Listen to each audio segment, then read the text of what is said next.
Hello students, in this class we will learn about electoral politics. This chapter is of democratic life of grade 9. The third chapter, in some book it is a third chapter, in some books it's a fourth chapter. If your book is latest one, then it's a third chapter. If your book is old one, then it's a fourth chapter. So don't be confused in the number. The name of the chapter is Electoral Politics, means about the elections. So we will start with the term why elections. क्यों elections क्यों? Elections that can help to change in the policy of government. Election इसलिए किए जाते हैं ताकि government की policies में change किया जा सके. The governor invited can become the chief minister if he is impressed by the speeches. People are unhappy with the every ruling party and vote against in the next election. The party that wins in the election from the government, the election can lead to economic development in the state or country. The first thing we need to learn about elections. Why election? आखिर election क्यों होते हैं? We are learning about electoral politics, but before that we must know about the elections, why it held.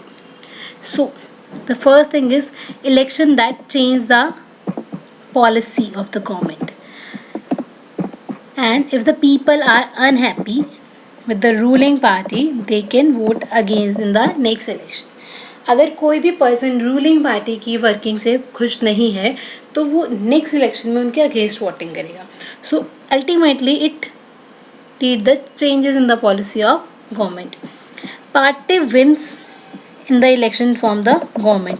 जो भी party election में जीतती है वो क्या करती है? गवर्नमेंट बनाती है. और इलेक्शन क्या करते हैं? Ultimately economic development of state और अ कंट्री की और स्टेट की इकोनॉमिक डेवलपमेंट करते हैं. The party need not have not resigned after his party lost the election.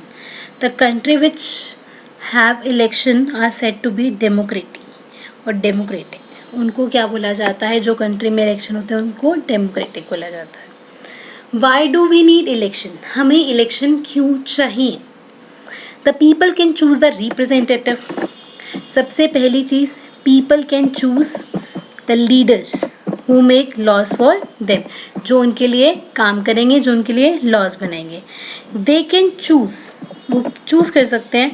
Who will form the government? वो चूज़ करेंगे कि गवर्नमेंट कौन फॉर्म करेगा, कौन उनके लिए मेजर डिसीजन, बड़े बड़े डिसीजन लेगा. They can choose the party whose policies और guides of the government and law making. हम उनको कौन सी पार्टीज़ की पॉलिसीज़ चाहिए, कौन सी पार्टीज़ की गाइडलाइंस चाहिए, या कौन सी पार्टीज़ के जो मैनिफेस्टो हैं उनको पसंद आ रहे हैं. मैनिफेस्टो क्या होता है कि जब भी इलेक्शंस होते हैं उससे पहले हर पार्टी अपने प्रोमिसेस बताती है पब्लिक को कि वो क्या क्या करेगी after the election. That term is known as manifesto, जिसमें सारे प्रोमिसेस लिखे होते हैं. A rule of the people is possible without any election. जो रूल हैं पीपल्स के वो पॉसिबल कैसे होंगे? विदाउट इलेक्शन पॉसिबल नहीं हो सकते. The people have to sit together in every day and take the decision. उनको अपने एक साथ बैठ के डिसीजंस लेने पड़ते हैं. So this is the thing why we need the elections. हमें इलेक्शंस क्यों चाहिए? People can choose their representative at regular interval. वो टाइम टू टाइम अपने रिप्रेजेंटेटिव चूज कर सकते हैं. अगर उनको चेंज करना है तो उनको चेंज भी कर सकते हैं. And the election are considered in as an essential for the representative democracy. कोई भी डेमोक्रेसी है उसमें इलेक्शन एसेंशियल माने जाते हैं ताकि एक जो गवर्नमेंट है वो ये ना समझ सके कि जो हम कर रहे हैं वैसा ही होगा. पब्लिक उनको चेंज भी कर सकती है. What make an election democratic. किस तरह से हम ये बोल सकते हैं कि इलेक्शन डेमोक्रेटिक है? अब इलेक्शन बहुत सारी कंट्रीज़ में होते हैं, बहुत सारे तरह के इलेक्शंस होते हैं, तो हम कौन से इलेक्शंस को डेमोक्रेटिक बोलते हैं? Everyone should be able to choose. This means everyone have right to vote. Everyone have voting power. Means if universal adult franchise or universal adult suffrage is implemented in the country, then it's a country is a democratic, means if every person have a right to vote. There should be a something to choose from. Parties and candidates should be free to contest the election. Parties and candidates are free to contest the election, should offer some real choice to the voters. जो वो अपने manifesto में लिखेंगे या जो चीज़ वो offer करेंगे वो एक रियल चॉइस होनी चाहिए वोटर्स के लिए. ऐसा नहीं कि वो कुछ भी बोल रहे हैं या वो कुछ भी बोल के प्रोमिस कर सकते हैं. प्रोमिस ऐसे होने चाहिए जो एक्चुअल में इम्प्लीमेंट भी हो सके. The choice should be offered at regular intervals. जो चॉइस है वो रेगुलर इंटरवल्स में होगी, means time to time elections होंगे. As we are saying that in a democratic life the election held after every 5 years. हर 5 साल बाद election होते हैं. The candidate preferred by the people should get elected. अब उनको कौन इलेक्ट करके बताता है? कैंडिडेट बताता है कि कौन सा पर्सन इलेक्ट होगा, मतलब जिसको मैक्सिमम वोट मिलेंगे. Election should be conducted in free and fair manner where people can choose as they are really wish. जो इलेक्शन होंगे वो फ्री होंगे और फेयर होंगे, मतलब हर एक पर्सन फ्री है वोट देने के लिए और वो फेयर मैनर में होंगे ताकि हर कोई अपने जो पर्सन है रिप्रेजेंटेटिव है उसको चूज कर सके. Is that good to have a political competition? क्या पॉलिटिकल कॉम्पिटिशन होना सही है? ये चीज़ें हमें बता सकते हैं हम इसकी मेरिट से, डीमेरिट से, मतलब हम इसकी डीमेरिट्स बताएंगे और मेरिट्स बताएंगे. Clearly an electoral competition has many demerits. Why? It creates a sense of disunity and factorism in the everyday society.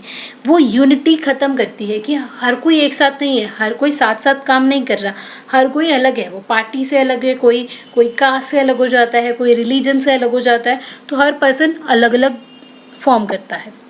Candidates and party use dirty method for winning election. जो parties हैं या फिर candidates हैं, they are using dirty methods, they are doing the corruption, they are giving the bribe. Ultimately why they are doing this that to win the election, मतलब election जीतने के लिए वो कुछ भी कर सकते हैं. People who want to serve the country avoid entering in this field owing to unhealthy competition. जो पर्सन कंट्री को सर्व करना चाहते हैं, मतलब कंट्री के लिए कुछ करना चाहते हैं, वो इस फील्ड में आना ही नहीं चाहते. Why? Because they are saying this is an unhealthy competition. ये क्या है? Unhealthy competition है. Merits of elections. Elections की merit क्या होंगी? People will get the full right to vote and choose their representative. Peoples को क्या मिलता है? वोटिंग राइट मिलता है और अपने रिप्रेजेंटेटिव को वो चूज कर सकते हैं. The country which has adopted the election procedure is counted in democratic country. जो भी कंट्री इलेक्शन प्रोसीजर को फॉलो करती है उसको क्या बोला जाता है? डेमोक्रेटिक कंट्री बोला जाता है. It help to elected representative to go out and serve the country and the country man. वो क्या बोलते हैं? जो इलेक्टेड रिप्रेजेंटेटिव है उसको अल्टीमेटली क्या करना है? कंट्री को सर्व करना है और कंट्री के लोगों को सर्व करना है, मतलब उनका वेलफेयर करना है. After the people get the right to vote they are considered as equal. अगर हम फ्रेंच रेवोल्यूशन की बात करें तो उसमें क्या था कि 25 जो एक्टिव मेंबर्स थे या जो टैक्स पेयर्स थे या जो मेन थे, इस तरह से वोटिंग राइट्स मिले, बट वुमेन्स के पास वोटिंग राइट नहीं था. तो अल्टीमेटली क्या शो होता है? डिस्क्रिमिनेशन. तो अगर हर एक पर्सन के पास वोटिंग राइट है तो ये कंसिडर किया जाता है कि हर एक पर्सन को क्या दिखाया जा रहा है? इक्वल. ये सारी जो पिक्चर्स हैं वो क्या दिखाती हैं कि कंट्री क्या है? डेमोक्रेसी को अडॉप्ट कर रही है. What is our system of election? हमारा इलेक्शन सिस्टम क्या है? The Lok Sabha and Vidhan Sabha. जो इलेक्शंस होते हैं वो होते हैं लोकसभा या फिर विधानसभा के, जिसका टेन्योर होता है 5 years, मतलब हर 5 साल बाद इलेक्शंस होते हैं. जो लोकसभा के इलेक्शन होते हैं उसको बोला जाता है जनरल इलेक्शंस, मतलब जो जनरल इलेक्शंस होते हैं. अगर कोई इलेक्शन किसी और पर्पस से होता है, लाइक किसी की डेथ हो जाती है, कोई रेजिग्नेशन दे देता है, तो मिड टर्म मतलब बीच में इलेक्शन होते हैं जिसको बोला जाता है बाय इलेक्शन.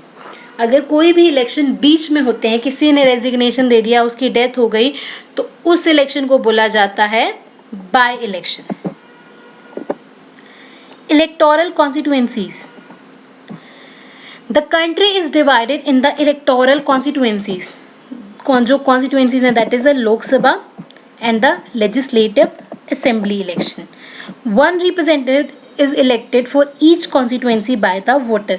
हर हर एक कॉन्स्टिट्यूएंसी के लिए, यहाँ पे कॉन्स्टिट्यूएंसी जो वर्ड यूज़ हुआ है इसको हम बोलते हैं सीट.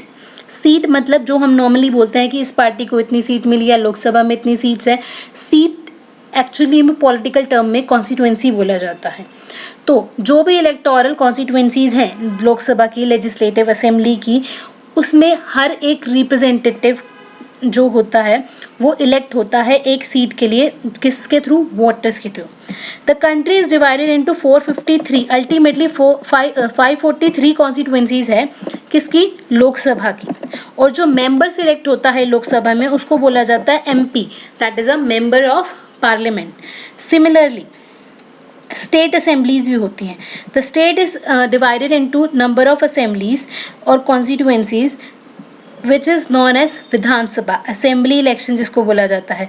और जो भी पर्सन इसमें अपॉइंट होता है उसको बोला जाता है member of legislative assembly, that means MLA, उसको बोला जाता है MLA.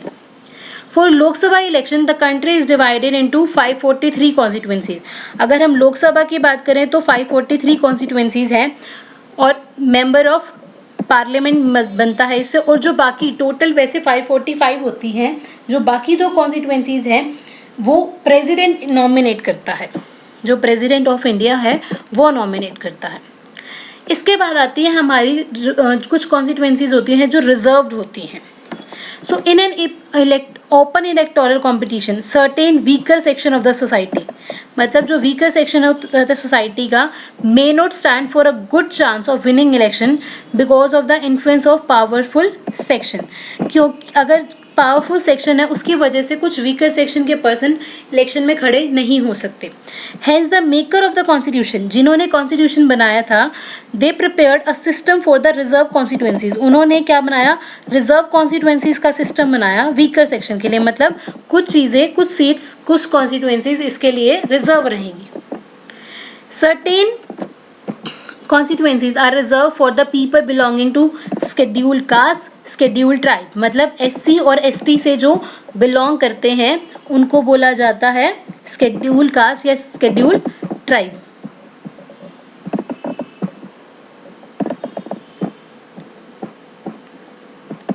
In the Lok Sabha seats, seats are reserved for SCs मतलब scheduled caste and STs scheduled tribes are 79 and 41. मतलब scheduled caste के लिए जो सीट रिजर्व है वो 79 है, जो scheduled tribes के लिए है वो 41 है. These are in proportion of to their population or the total population of the country. ये किस तरह से होती है? पॉपुलेशन देख के कंट्री की. Seats are reserve for OBC मतलब अदर बैकवर्ड क्लासेस के लिए भी सीट रिजर्व है. They may not have required resources, education and contact to contest और विन द इलेक्शन. क्योंकि ये माना जाता है इनके पास रिक्वायर्ड रिसोर्सेज नहीं होते, एजुकेशन नहीं होती जिससे वो इलेक्शन लड़ सके. Next is voter list. कौन हमारे वोटर्स होते हैं? The list of people who are eligible for voting is prepared by election commission of India. जो लिस्ट ऑफ पीपल है जिसके लिए हम क्या बनाते हैं, जो पर्सन एलिजिबल हैं वोटिंग के लिए, वो कौन बनाता है? Election commission of India. The very first thing जो हम स्टार्टिंग से पढ़ते आ रहे हैं यूनिवर्सल एडल्ट फ्रेंचाइजी, तो उसी के थ्रू इलेक्शन कमीशन वर्क करता है. This ensure that every one in the country gets an equal opportunity to choose their political representative. ये क्या इंश्योर करता है कि हर पर्सन कंट्री का, every one in the country gets an equal opportunity, उसको क्या मिले? इक्वल अपॉर्चुनिटी मिले. किस चीज़ की? चूजिंग देयर पॉलिटिकल रिप्रेजेंटेटिव, उनका जो पॉलिटिकल रिप्रेजेंटेटिव है उसको चूज करने की. Regardless a person from a caste, creed, colour, gender, every citizen is having a right to vote after if the person is above the 18 year. अगर कोई भी person 18 year या उससे अबव है तो इसका मतलब उसके पास राइट टू वोट है. This is an important step. It is linked to the first condition of democratic election. Everyone should get an equal opportunity to choose their representative. अब कोई भी पर्सन वोटर लिस्ट में कैसे आता है? हम हमेशा बोलते हैं कि हमारी कंट्री में यूनिवर्सल फ्रेंचाइजी है या यूनिवर्सल सफरेज है, कोई भी पर्सन 18 ईयर्स से अबव है तो उसके पास राइट टू वोट है, बट वो पर्सन अपने आप को रजिस्टर अगर इलेक्शन कमीशन के अंडर कराता है तो वो वोटर लिस्ट में आ जाता है इलेक्शन कमीशन की।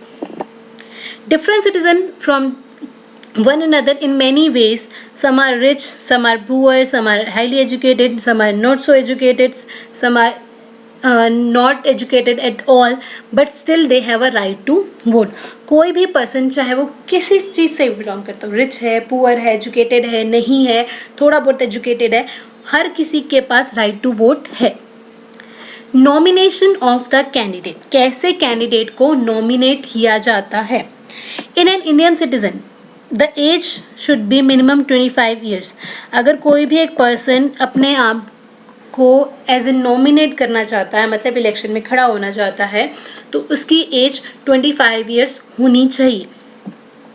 There are restriction on the people with criminal records, but those are extreme cases, मतलब कुछ एक्सट्रीम क्रिमिनल रिकॉर्ड्स हैं तो उन पर्सनस को एंटर नहीं करने दिया जाता अंडर द इलेक्शन वर्किंग।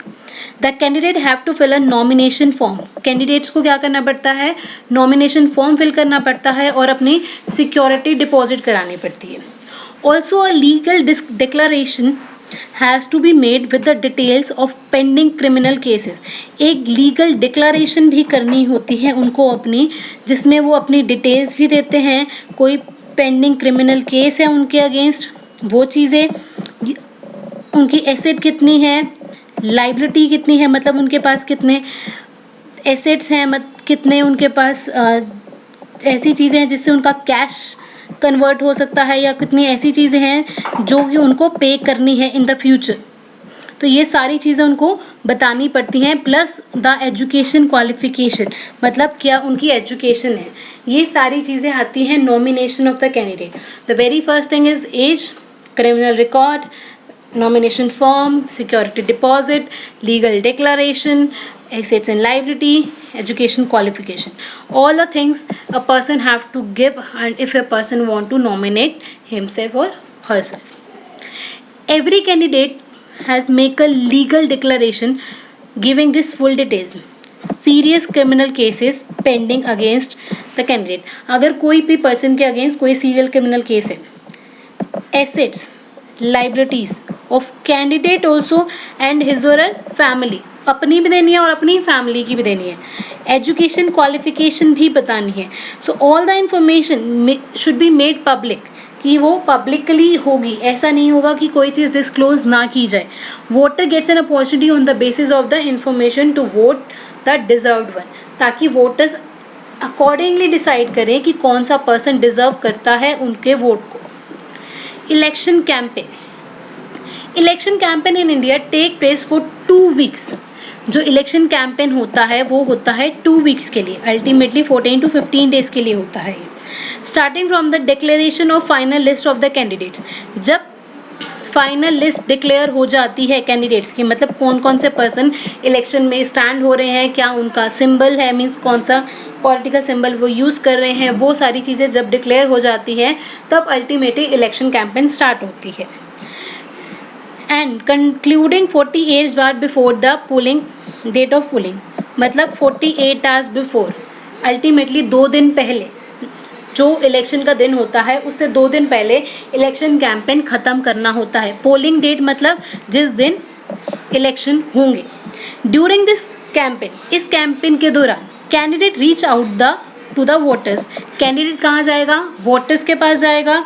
जो पॉलिटिकल लीडर्स हैं जो होल्ड कर रहे हैं इलेक्शन, उनसे मीटिंग कर सकता है, पॉलिटिकल लीडर से मीटिंग करेगा, उनकी जो रैलीज़ हैं वहाँ कोई रैलीज़ कर सकता है, अपने वोटर्स को इन्फॉर्म कर सकता है।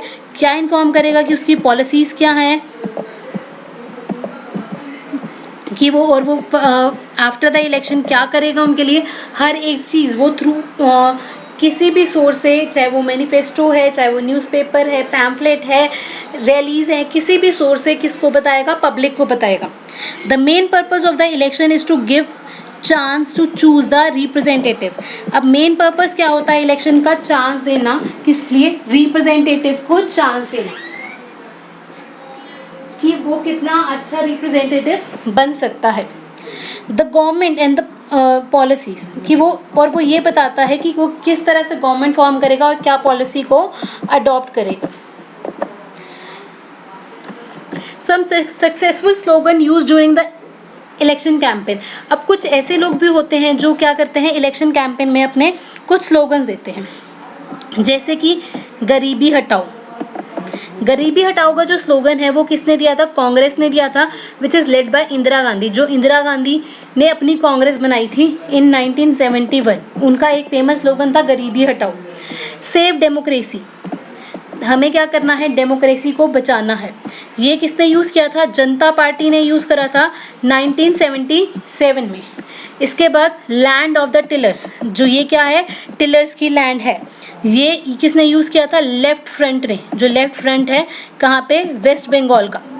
वेस्ट बंगाल का जो लेफ्ट फ्रंट है उसने यूज़ करा था 1977 में। In an election campaign no party और द कैंडिडेट कैन ब्राइब, मतलब रिश्वत देना, थ्रेटन, डराना। ना वो किसी भी पर्सन को रिश्वत दे सकता है, ना वो किसी वोटर को डरा सकता है। Influence the voter in the name of religion, किसी भी वोटर से रिलीजन के बेस पे कि मैं इस रिलीजन का हूँ या ये रिलीजन खराब है, इस रिलीजन के पर्सन को वोट नहीं देना, ऐसा कुछ भी नहीं कर सकता। यूज़ ऑफ गवर्नमेंट रिसोर्सेज, किसी भी गवर्नमेंट के रिसोर्स का यूज़ नहीं कर सकता for the election campaign. Expand more than 25 lakh for the Lok Sabha, मतलब 25 लाख रुपीज़ लोकसभा के लिए और 10 लाख रुपीज़ असेंबली इलेक्शन के लिए। इससे ज़्यादा वो खर्च नहीं कर सकता। Hold election propaganda in place of worship, मतलब किसी भी वर्शिप सेंटर पे इलेक्शन प्रोपेगेंडा का, मतलब इलेक्शन कैंपेन का यूज़ नहीं कर सकता। नहीं, ऐसी कोई भी इलेक्शन कैंपेन नहीं करेगा जो किसी भी पब्लिक सेंटर पे हो। Use government aircraft,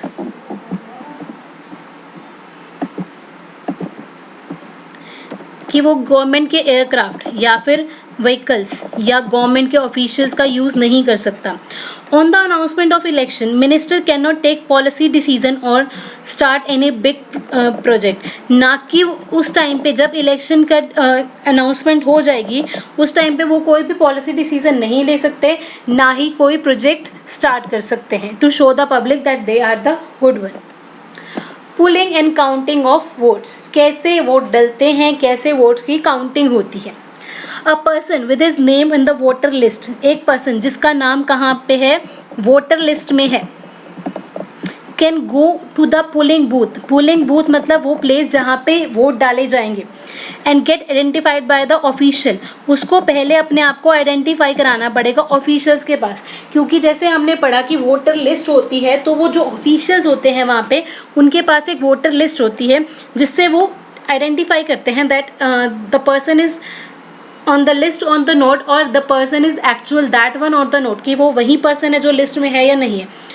gate mark on his finger, उसके फिंगर पे मार्क किया जाता है इंक से। एंड कास्ट द वोट, वो अपना वोट दे सकता है to the candidate of his choice, अपने चॉइस से किसी भी कैंडिडेट को वोट दे सकता है। और उस टाइम पे जब वो वोट देगा उसकी फिंगर पे एक मार्क किया जाता है जिससे ये पता चले कि वो पर्सन वोट दे चुका है। Agents of the candidate are permitted to be seated inside the booth, जो भी एजेंट होते हैं कैंडिडेट्स के, मतलब जो इलेक्शन में खड़े होते हैं, उनको अलाउ होता है क्या कि वो बैठ सकते हैं कहाँ पे, पोलिंग बूथ के अंदर। किस लिए बैठ सकते हैं, that to ensure that election is a fair, have a fair voting, मतलब वोटिंग सही हो रही है या नहीं हो रही ये चेक करने के लिए उनको पोलिंग बूथ के अंदर बैठना अलाउड होता है।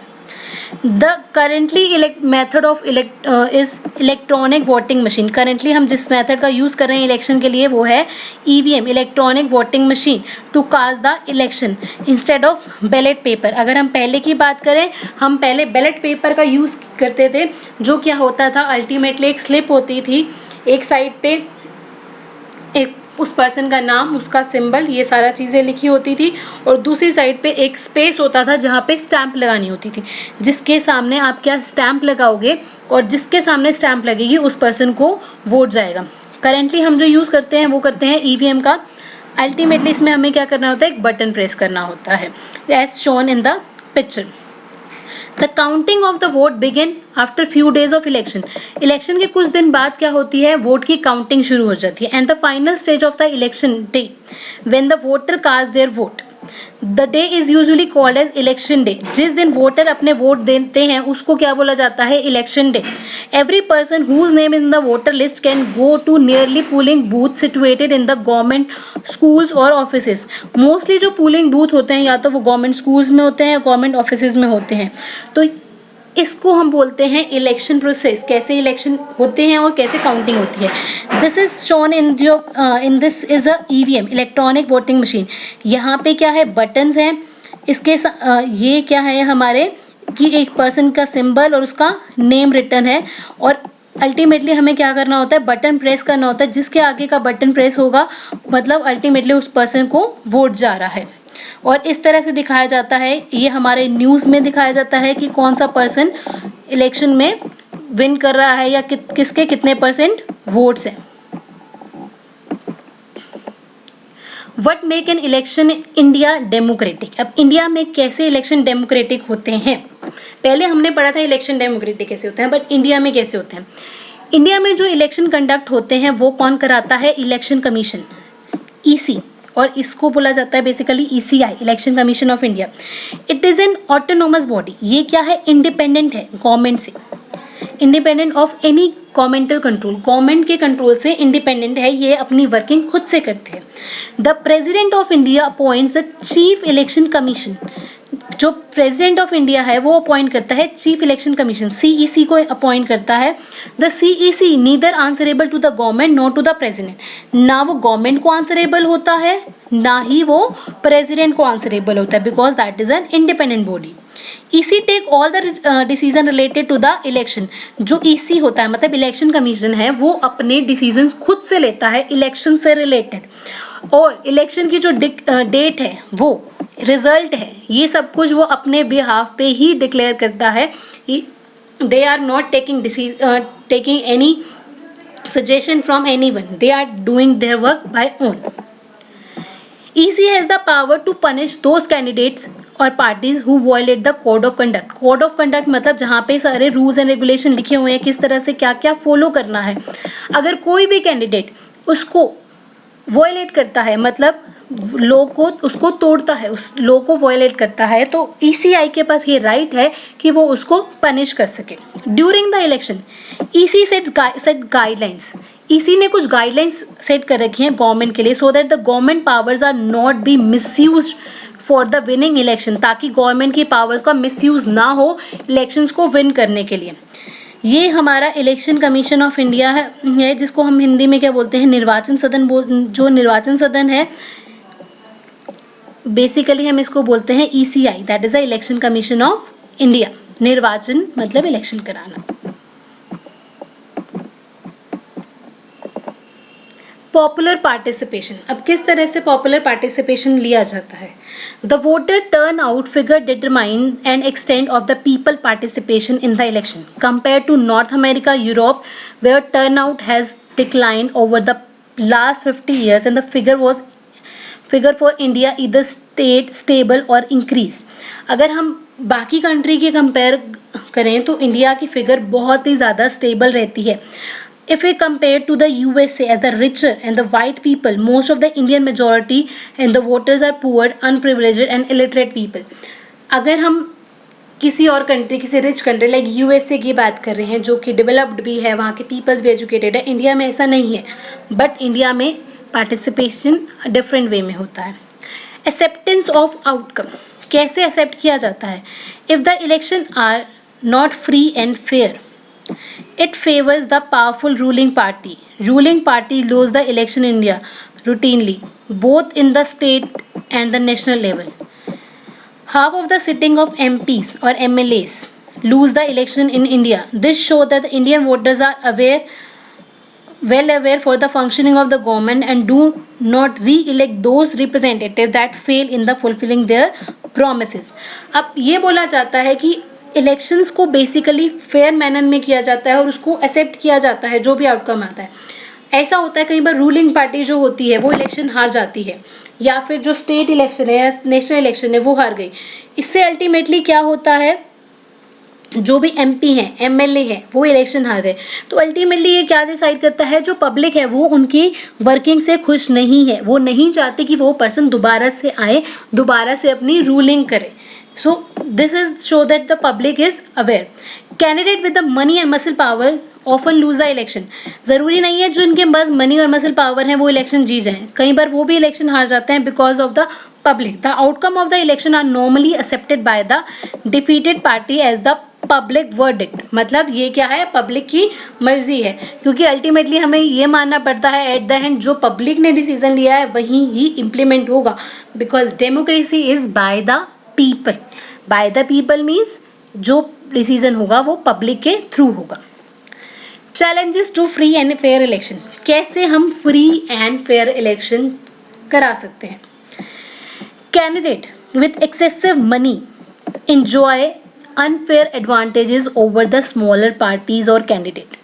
अब जो कैंडिडेट्स होते हैं सबसे पहले उनके पास जो फ्री एंड फेयर इलेक्शन कराने में सबसे पहला चैलेंज क्या होता है कि जो कैंडिडेट जिनके पास मनी पावर अच्छी है, मसल पावर अच्छी है, वो क्या करते हैं, जो स्मॉलर पार्टीज हैं या इंडिपेंडेंट कैंडिडेट्स हैं उनको अनफेयर मैनर में उनकी एडवांटेज लेते हैं, गलत तरीके से.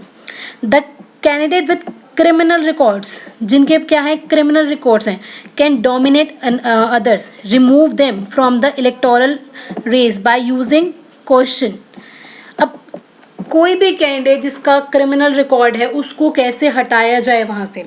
Some of the political parties dominated by the families who try to distribute tickets only to their relatives. अब कुछ ऐसी पॉलिटिकल पार्टीज होती हैं जो कि अपनी टिकट्स या तो अपनी फैमिली मेम्बर्स को देती हैं या फिर रिलेटिव्स को देती हैं, तो उस चीज़ को भी ख़त्म करना एक चैलेंज है ईसीआई के लिए और बाकियों के लिए भी. Some parties suffer huge setbacks as compare to the big parties. जो स्मॉल पार्टीज होती हैं वो क्या करती हैं, एक प्रॉब्लम फेस करती हैं बिग पार्टीज के थ्रू, क्योंकि जो उनकी वर्किंग होती है या जो वो मनी स्पेंड करते हैं वो उतनी नहीं होती जो बिग पार्टीज करती है. Because of the above reason many organization and activists has been demanding to reformed electoral system. इसी की वजह से कुछ ऐसे ऑर्गेनाइजेशन हैं जो क्या चाहती हैं कि जो इलेक्शन कमीशन है वो अपने इलेक्टोरल सिस्टम को दोबारा से बनाए. So this is about the topic, or this is about the electoral politics. You have to read all the things, go through all the things so that you can learn more about the election of India.